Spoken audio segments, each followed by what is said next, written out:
মুভির IMDb rating এটা কি বায়াসড অর আনবায়াসড? তো সেটা নিয়ে কথা বলবো এখন।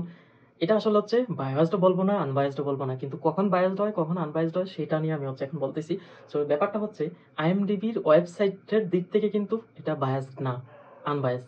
কারণ হচ্ছে এখানে হচ্ছে জেনারেল অডিয়েন্স মানে আমি তুমি পাবলিক আমরা কিন্তু এটার রেটিংটা দেই। তো আমরা বায়াসড হতে পারি। আমাদের মনে হচ্ছে যে কোনো স্টারের মুভি, তার স্টারকে আমার ব্যক্তিগতভাবে আমার পছন্দ না। তো ওর মুভি যতই ফার্স্ট ক্লাস হোক আমি হচ্ছে কি রেটিংটা একবারে লয়েস্ট দিব, 1 দিব রেটিং।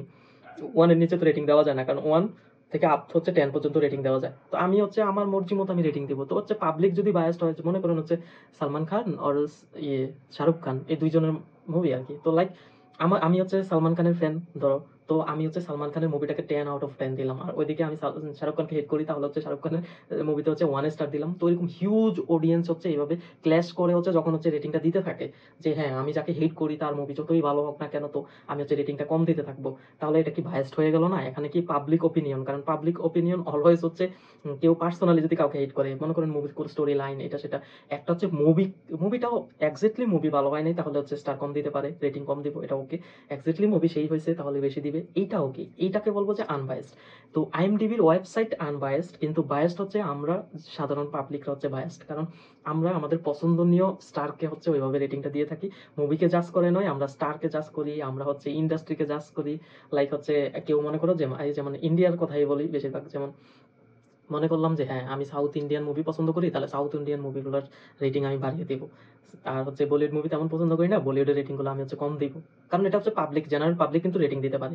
তো আমি নিজ ইচ্ছায় স্বেচ্ছায় রেটিং দিতে পারি, বা আমাকে কেউ পিঞ্চ মেরেও রেটিংটা দিতে পারে। তো পিঞ্চ মারাটা তো এরকম না, আমাকে ফাও কেউ পিঞ্চ মারবো কেন? তো আমার পিছনে যদি টাকা ব্যয় করে তাহলে হচ্ছে আমি রিভিউটা দিতে আসবো, মানে ওইরকম আর কি। তো ওইটা নিয়ে কথা বলবো যে পেইড অর আনপেইড, এটা পরবর্তী ভিডিওতে আমি নিয়ে আসবো। তো এখন বায়াস আর আনবায়াসডের ব্যাপারটা ক্লিয়ার করি। এই জিনিসটা কিন্তু এভাবেই কাজ করে, অর্থাৎ আমরা পাবলিক যারা আছি নিজেদের স্বেচ্ছা ইচ্ছা মতো আমরা হচ্ছে বায়াসড হই। এখন পিআর টিম বলে আর কি, যে আমি মনে করি যে একটা মুভিতে মানে অনেক বেশি মানুষজন আছে জড়িত, তো তারা সবাই বলতেছে মনে করো যে হ্যাঁ এই মুভি ভালো ভালো রেটিং দিয়ে রাখবা। তো ইচ্ছে মতো হচ্ছে রেটিং দিয়ে দিল ওই অডিয়েন্স গুলাতে। আর হচ্ছে রিয়েল যারা হচ্ছে মুভিটা দেখলো, খুব কম সংখ্যক মানুষ দেখলো, দেখে আসা তারা তাদের মতো করে যত মানে এভারেজ হয়েছে মুভিটা তাহলে 5 রেটিং দিল, হ্যাঁ একটু ভালো হয়েছে 6 রেটিং দিল, কারো কাছে মনে হলো না এটা হচ্ছে নন এভারেজ মানে বেলো এভারেজ, তাহলে হচ্ছে আমি 4 দিলাম, 3 দিলাম। তো এরকম দিতে থাকে। কিন্তু ওই যারা পিয়ার টিম ওরা ইচ্ছা মতো মানে লাইক 800 জন, 1000 জন, 2000 জন জড়িত ওই মুভির সাথে। তো 2000 জন অ্যাকাউন্ট ক্রিয়েট করা হচ্ছে কি ফেক অ্যাকাউন্ট হয় না কিন্তু একজনের নামে একটা অ্যাকাউন্টে। তো ওইরকম অ্যাকাউন্ট গুলা কিন্তু যে হচ্ছে রিভিউ দিল 10/10, তাহলে কি এই রেটিংটা এভারেজে, কারণ হচ্ছে আইএমডিবি রেটিংটা কিন্তু ওটা অটোমেটিক্যালি রেটিং হয়, কারণ হচ্ছে ক্যালকুলেট করে এভারেজ হয়ে যায়, মানে এভারেজে কত। তো এরকম আর কি। মনে করো আমি দিলাম 6 রেটিং, তুমি দিলা 4, হ্যাঁ দুইজনের রেটিং দিলাম, তাহলে মুভির এভারেজটা আসলো কত, টোটাল 10 রেট 2 দিয়ে ভাগ করলে কত আসে 5। তো 5 রেটিং হয়ে গেল না আউট অফ 10। তো এরকম আর কি। তো টোটালি ওই এভারেজটা হয়। তো বেশি সংখ্যক মানুষ 10/10 দিল, আর হচ্ছে ওর জেনুইন মুভিটা দেখলো মনে করো 500 জন, 500 জনের এভারেজ দিল। আর ওই ওদের পিআর টিমে 2000 জন কাজ করে, 2000 জন হচ্ছে দিয়ে দিল হচ্ছে 10/10। তাহলে এটা রেটিংটা চলে আসলো কোথায়, 8 পর্যায়ে চলে আসবে, 9 পর্যায়ে চলে আসবে, 8 পয়েন্ট সামথিং থাকবে। হ্যাঁ এরকমই তো থাকবে। তো তুমি কি মনে করবো যে মুভিটা জোস সেই হবে? তো এই জন্য হচ্ছে যে আসলে রেটিংটা কতজন মানুষে দিছে সেটার দিকে তাকাবেন।